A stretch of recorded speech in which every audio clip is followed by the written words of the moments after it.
School आने का मन करता है? नहीं मैम, कभी कभी मन करता है, कभी कभी नहीं करता। कभी कभी नहीं करता है। क्यों नहीं करता है आने का मन? क्योंकि स्कूल में इतना गर्मी है, बेंच नहीं है, जमीन में बैठने पड़ते हैं, इसीलिए। क्या क्या प्रॉब्लम है और स्कूल में? सब चीज का प्रॉब्लम है। पर डीसी सर तो बोलते हैं कि बच्चे लोग को अच्छा सुविधा मिल रहा है सबको। नहीं मैम, नहीं मिल रहा। क्या मांगेंगे अगर आपके सामने डीसी सर आ जाते हैं तो आप उनसे क्या कहिएगा? क्या क्या चाहिए आपको स्कूल में? स्कूल में बेंच चाहिए, पंखा चाहिए, पढ़ाई चाहिए, बाथरूम भी सही नहीं है, कुछ भी यहाँ साफ सफाई भी कोई अच्छा से नहीं करता।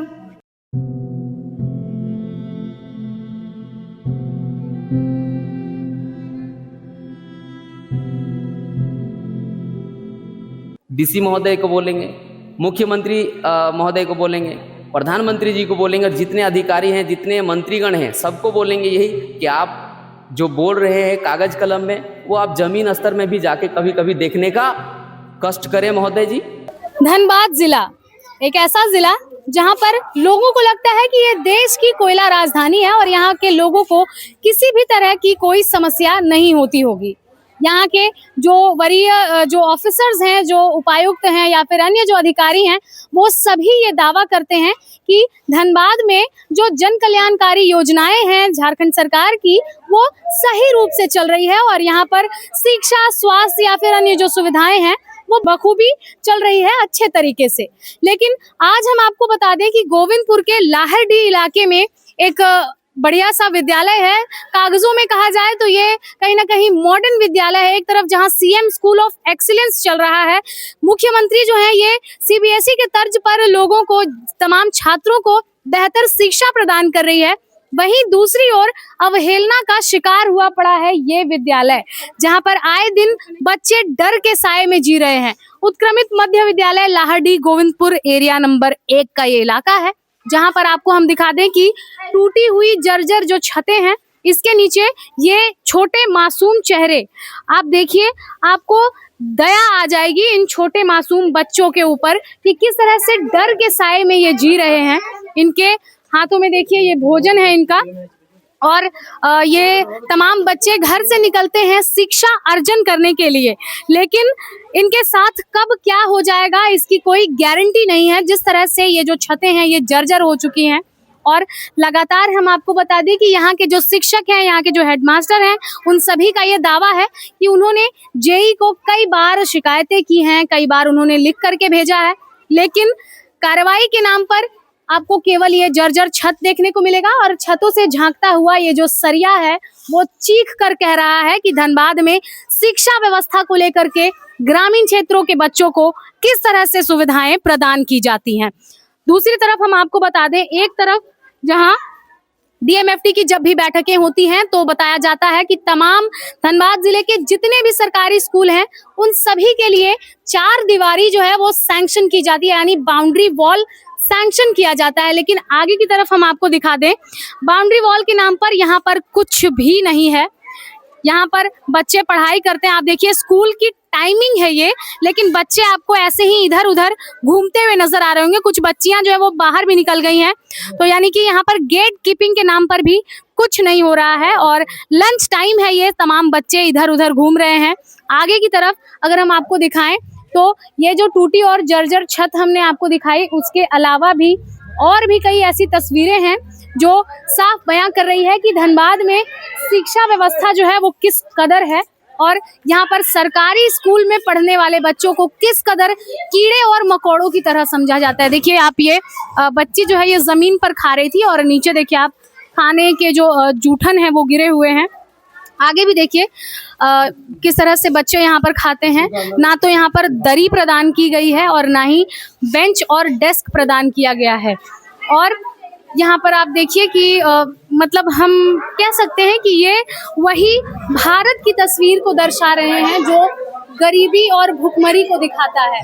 क्योंकि यहाँ पर खाने को तो मिल रहा है, लेकिन यहाँ पर जो बच्चे हैं आप देखिए किस तरह से कतार बनाकर ये खाना खा रहे हैं, और इसी तरह से जमीन में बैठकर, ना इन्हें दरी दी गई है और ना ही बेंच या डेस्क दिया गया है।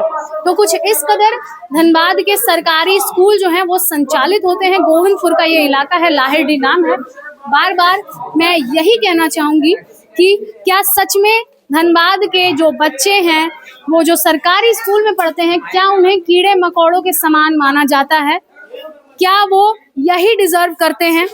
अब इन्हीं सब मजबूरियों से उठकर यहाँ के जो पेरेंट्स होते हैं, जो गार्जियन होते हैं, वो चाहते हैं कि उनके बच्चे किसी अच्छे स्कूल में पढ़े, भले उन्हें ओवर टाइम करना पड़े, रिक्शा जो है वो ज़्यादा चलाना पड़े या ज़्यादा मेहनत करनी पड़े या मजदूरी जो है वो ज़्यादा करनी पड़े, लेकिन उनके बच्चे प्राइवेट स्कूल में पढ़ें। बस इन्हीं कारणों के वजह से जो आम गरीब तबके के लोग हैं वो चाहते हैं कि उनके बच्चे प्राइवेट स्कूल में पढ़ें, बल्कि सरकारी स्कूल का रुख ना करें। आगे हम और भी दिखाएंगे आपको क्या कुछ तस्वीरें हैं यहाँ की। यहाँ पर हम आपको बता दें कि हमारे आने की सूचना मिलने मात्र से आप देखिए कि पूरा का पूरा गांव जो है वो एकत्रित हो गया है। यहाँ की जो लापरवाही है, यहाँ पर जो बेबसी है यहाँ के बच्चों की, उसे दर्शाने के लिए आप समझ सकते हैं। आगे देखिए यहाँ पर लोग हमें बता रहे हैं। आगे हम और मैं जितेंद्र से गुजारिश करना चाहूंगी कि वो आगे की तरफ दिखाएं। यहाँ देखिए आप, ये जो भवन है ये अभी फिलहाल इस्तेमाल में नहीं आता है। ये वॉशरूम बनाया गया था और वॉशरूम की सुविधा जो है ये खराब होती गई और इसका निर्माण जो है वो अभी भी आप देख सकते हैं कि ये संरचना जो है ये अभी भी जीवंत है, कहा जा सकता है। आगे देखा गया कि इसका जब मेंटेनेंस नहीं हो सका तो आप समझिए कितनी बड़ी यहाँ पर ये जो हम कहेंगे कि एक तरीके से ये हम घोटाला ही समझ सकते हैं। यहाँ पर जो संवेदक रहे हैं, जो इंजीनियर्स रहे हैं, उनकी कि बजाय इस भवन को ठीक करने के, मेंटेन करने के, एक नया शौचालय बना दिया गया बच्चों के लिए, जो कि इस तरफ से घूम कर है। यानी कि बिल जो है भैया थोड़ा ज़्यादा आ जाएगा, पैसे थोड़े अधिक लग जाएंगे, नया भवन है उसकी संरचना बनाई जाएगी। तो आगे देखिए, एक शौचालय भवन जो है उसके रहते हुए भी नया भवन तैयार किया गया है और कुछ इस तरह का दिखता है वो, और इसकी मेंटेनेंस जो है ये भी नहीं हुई है।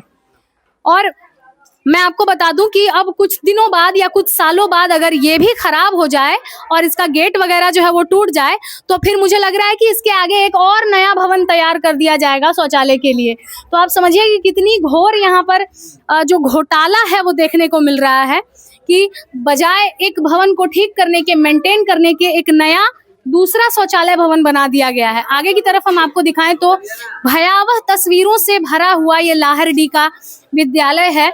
आप देखिए ये जो सीढ़ी बनी हुई है, ये सीढ़ी ऐसी ही खुली रहती है और आगे हम आपको दिखाएं तो एक छोटी सी बच्ची है, वो सीढ़ी पर चढ़ने का प्रयास कर रही है और इसे देखने के लिए भी कोई नहीं है। और मान लीजिए अगर दुर्भाग्यपूर्ण ये बच्ची अगर गिर जाती है तो ऊपर की तरफ अगर हम आपको दिखाएं तो ये सीढ़ी जो है कहीं से भी इसमें कुछ बैरिकेटिंग या फिर रेलिंग जैसा कुछ नहीं दिया हुआ है। तो अगर इसके ऊपर से कोई गिर जाए तो फिर उसका खामियाजा कौन भुगतेगा और कौन इसका जवाबदेही होगा, हमें ये भी जानना है। और केवल हमें ही नहीं बल्कि यहाँ के तमाम लोगों को जानना है, क्योंकि जो गार्जियन होते हैं, जो परिजन होते हैं, वो हर समय अपने बच्चे के साथ नहीं रहते हैं। लेकिन ये जो जर्जर सीढ़ी है ये कहीं ना कहीं काफी कुछ बयां कर रही है और यहाँ के लोगों के द्वारा बताया गया है कि ये जो भवन है ये बनने के बाद से कभी इस्तेमाल में आया ही नहीं है। यहाँ पर लोगों ने कभी यहाँ पर बच्चों को पढ़ते हुए देखा ही नहीं है। नीचे की तरफ अगर हम आपको दिखाएं, ऊपर का जो नज़ारा है वो आप वीडियो के माध्यम से देख रहे होंगे अपने स्क्रीन पर कि ऊपर इसका छत जो है वो कैसा है और किस तरह से डर के साए में यहाँ पर बच्चे जो हैं वो जी रहे हैं। और ये पूरा स्कूल टूर आज हम आपको मिरर मीडिया की नज़रों से कराने वाले हैं। जी हाँ, क्योंकि अगर आप कागज़ों में देखेंगे या अलग अलग धनबाद उपायुक्त की जुबानी सुनेंगे तो धनबाद में शिक्षा व्यवस्था काफ़ी बेहतर हो चुकी है। यहाँ के जो अधिकारी हैं उन सभी के नज़रिए से अगर देखेंगे तो धनबाद में हर बच्चे को सही अधिकार मिल रहा है। लेकिन ज़मीनी हकीकत आज हम आपको दिखाने वाले हैं।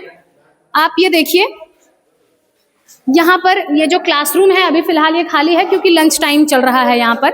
आगे की तरफ वो कॉर्नर आप देखिए, ये वही बिल्डिंग है, ये वही जर्जर इमारत है जिसकी सीढ़ियाँ टूट चुकी है। छत, प्रथम तल जो है उसका छत पूरी तरह से ध्वस्त होता हुआ नजर आ रहा है और अभी भी यहाँ पर जो सरिया है वो चीख कर बता रहा है कि क्या है व्यवस्थाएं। खिड़कियाँ टूटी हुई हैं, सब कुछ यहाँ पर ध्वस्त नजर आ रहा है। और लोग यहाँ के जो हैं, जो अपने बच्चों को हर दिन इस विद्यालय में भेजते हैं, वो कहीं ना कहीं भय के साए में जी रहे हैं कि आखिर उनका बच्चा जो है वो सही सलामत स्कूल तो गया है, लेकिन सही सलामत बिना जख्मी हुए क्या घर वापस लौट पाएगा। आपको बता दूं कि ये जो क्लासरूम है, जब यहाँ पर बारिश होती है तो ये जो क्लासरूम है ये खाली करा दिया जाता है, बच्चों को दूसरे क्लासरूम में शिफ्ट करा दिया जाता है, जैसा कि यहाँ के लोगों ने बताया है। आपका तो सपना है पुलिस बनने के लिए। पुलिस बनना है? हाँ। अच्छा, कौन से क्लास में आप पहले ये बताइए? 7 क्लास। 7 क्लास में। पुलिस बनने के लिए क्या क्या करना होता है आपको बताया गया है? नहीं मैम, नहीं बताइए। अच्छा, अभी पढ़ाई करते हैं? हाँ, पढ़ाई। कौन कौन सा सब्जेक्ट पढ़ते हैं? जो जो सब्जेक्ट पढ़ाते हैं वो सब पढ़ते हैं। सारा पढ़ते हैं? हाँ। गुड। तो आप जब घर से सुबह सुबह जब निकलती हैं, आपको अपना स्कूल कैसा लगता है ये बताइए?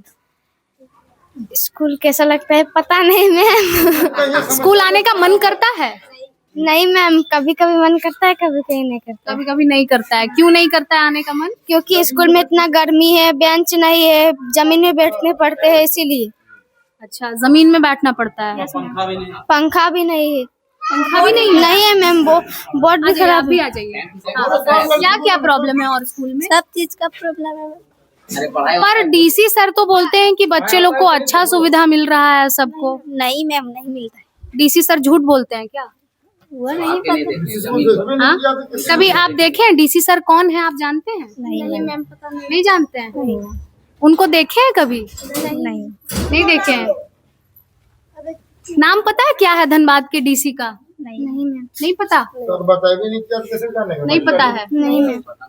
क्या मांगेंगे अगर आपके सामने डीसी सर आ जाते हैं तो आप उनसे क्या कहिएगा? क्या क्या चाहिए आपको स्कूल में? स्कूल में बेंच चाहिए, पंखा चाहिए, पढ़ाई चाहिए, बाथरूम भी सही नहीं है, कुछ भी यहाँ साफ सफाई भी कोई अच्छा से नहीं करता। आप क्या कहेंगे डीसी सर से? हम भी वही कहेंगे। कितने टाइम से आप यहाँ पे पढ़ रहे हैं? कौन से क्लास से पढ़ रहे हैं? 2 क्लास से। 2 क्लास से। और अभी कौन से क्लास में है? 7 में है। तो इतना 5 सालों में आप क्या क्या बदलाव देखें? कुछ अच्छा हुआ है आपके स्कूल में? नहीं मैम। कुछ नया बेंच डेस्क कभी आते हुए? नहीं मैम, जो था वो भी चला गया। कहाँ चला गया? पता नहीं मैम, कहाँ चला गया, बेच दिया। अब नहीं है यहाँ पे? नहीं। कब ले जाया गया, कुछ याद है आपको? हाँ मैम, 6 क्लास से चला गया। तब से ही बेंच गायब हुआ और जमीन में बैठते थे, अब तक बेंच नहीं आई। अब तक नहीं आया? नहीं मैम, 7 क्लास में जमीन में ही बैठते था, वो भी बेच दिया। ये कौन बताया आपको कि बेच दिया गया है? सब लोग बोलते। अपने हेडमास्टर से कभी आप लोगों ने मांगा नहीं कि हम लोगों को जमीन में बैठने में प्रॉब्लम होती है? बोले हैं लेकिन नहीं, कुछ बोलते कि तुम लोग ही तो तोड़ दिए है ना। हाँ, यहाँ का खाना भी अच्छा से नहीं बनता है। अच्छा, आज क्या बना था खाने में? आज पता नहीं क्या बना था, शायद आलू दाल तो ऐसा लगता है कि पानी है। खाना भी ठीक से नहीं बनता है? नहीं, कभी कीड़ा मकोड़ा आ जाता है खाने में। हाँ। शिकायत करते हैं हेडमास्टर से आप लोग? हाँ, बोलते इतना कुछ नहीं है तो कहाँ कुछ है, ये सब बोलते हैं। हाँ। ये हमने आपको सुनाई इन नन्हे मुन्ने हमारे देश के भविष्यों की बातें। जी हाँ, यहाँ पर कई ऐसी बच्चियां हैं जो पुलिस बनने का सपना लेकर निकली है, लेकिन आज तक इन्हें बेंच तक नहीं मिला है। ये बच्चियां जो हैं, ये ऐसा इनका मानना है कि ये धनबाद डीसी यानी धनबाद उपायुक्त को जानती ही नहीं है, उन्होंने देखा ही नहीं है उन्हें, ना ही इन्हें बताया गया है कि धनबाद उपायुक्त हैं कौन, उनका कार्य क्या है। आप सोचिए, इतना भाव विभोर करने वाला ये लम्हा था जब मैंने इनसे पूछा कि अगर धनबाद उपायुक्त, धनबाद डीसी आपसे मिलेंगे तो आप उनसे क्या मांगोगे, तो एक बहुत ही बेसिक सी आप मूलभूत सुविधा इन्होंने मांगी है कि इनके स्कूल में इन्हें बेंच चाहिए। आप समझिए कि धनबाद की शिक्षा व्यवस्था कहाँ है।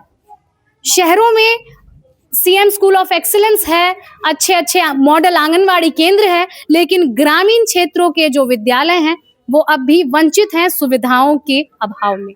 जी हाँ, ये वंचित हैं यहाँ के बच्चे उन नामों से, उन नामी लोगों से जो ये सुनिश्चित करते हैं कि यहाँ का भविष्य जो है वो उज्जवल हो। आप समझिए कि ये सुविधाओं से वंचित हैं, उन नामों से वंचित हैं, तो इनका जीवन जो है ये कैसे आगे चलेगा। दूसरी कक्षा से आज ये 7वीं कक्षा में आ चुकी हैं, लेकिन अब तक इन्हें बेंच तक नसीब नहीं हुआ है।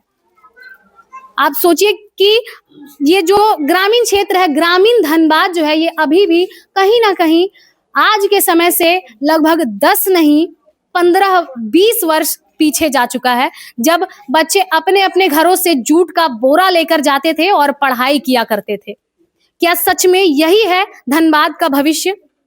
क्या ऐसे ही भविष्य का निर्माण होगा?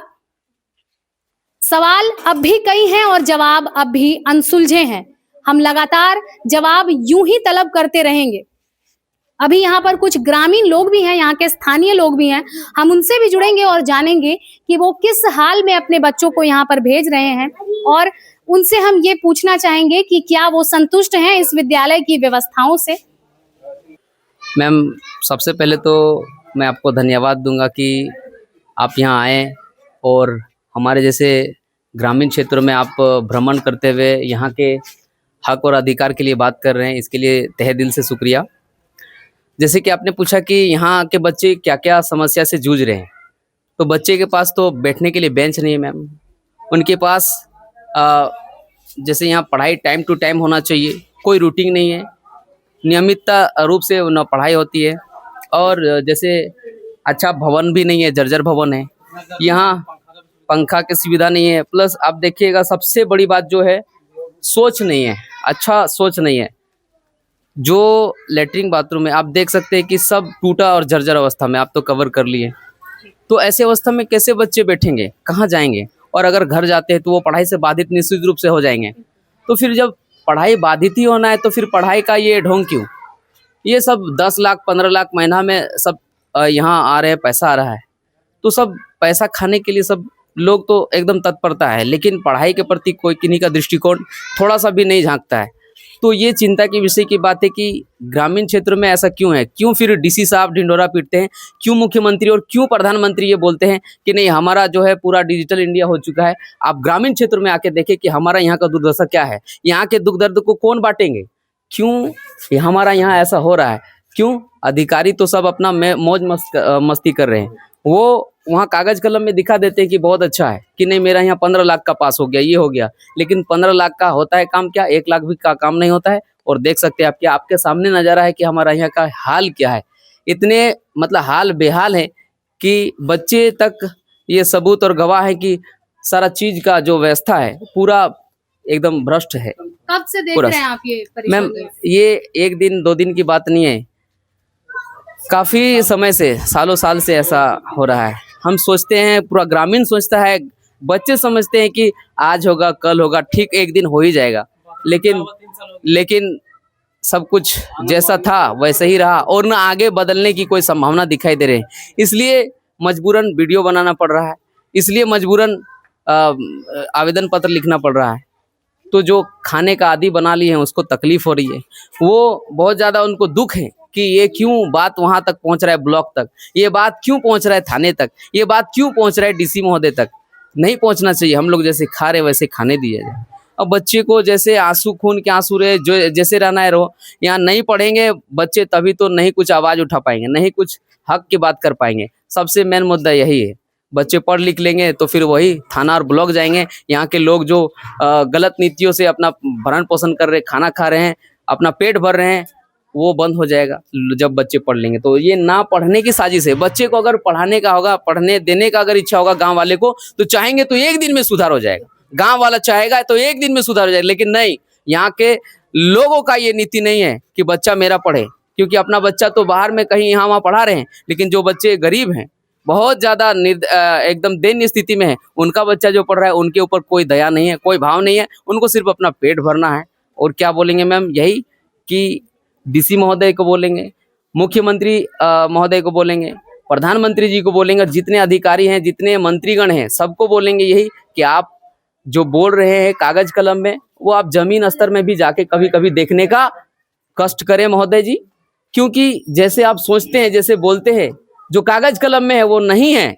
आप देखिए यहाँ के दुख दर्दों को देखिए। और भी बहुत सारे ग्रामीण ऐसे बहुत सारे लोग हैं, आप पूछेंगे, देखेंगे, जाएंगे तो पता चलेगा कि हमारा देश का, हमारा राज्य का, हमारा प्रखंड हो या एकदम छोटे स्तर में जाके देखेंगे तो दुर्दशा बहुत खराब है। बच्चे रो रहे हैं, ग्रामीण रो रहे हैं, आप उन पर दया दृष्टि दिखाइए। धन्यवाद। हमारे यहाँ पढ़ाई का जो है ना बहुत दिक्कत है। कोई भी टीचर आके बैठता है क्लास में तो वो ज्यादा वीडियो देखता है, बच्चा पर ध्यान नहीं देता है।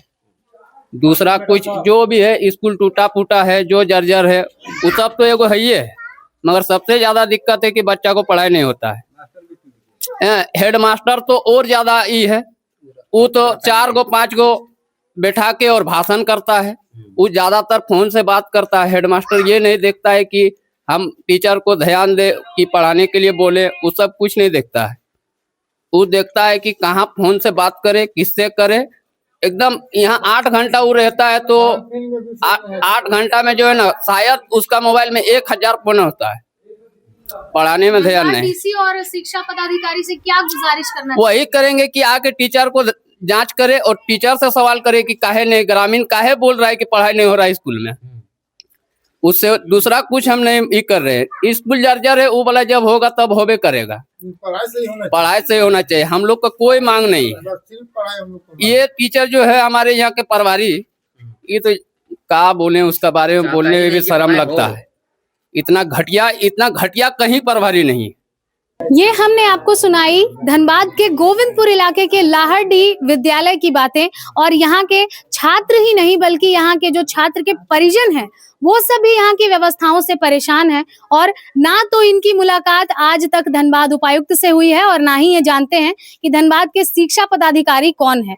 तो लापरवाही किसके तरफ से हो रही है ये जानने की बहुत ज्यादा जरूरत है। और साथ ही साथ जिस भवन में मैं खड़ी हूँ, यहाँ ये जो भवन है ये काफी खतरनाक भवन है। इसकी छतें आप देख सकते हैं किस तरह से जर्जर हो चुकी हैं।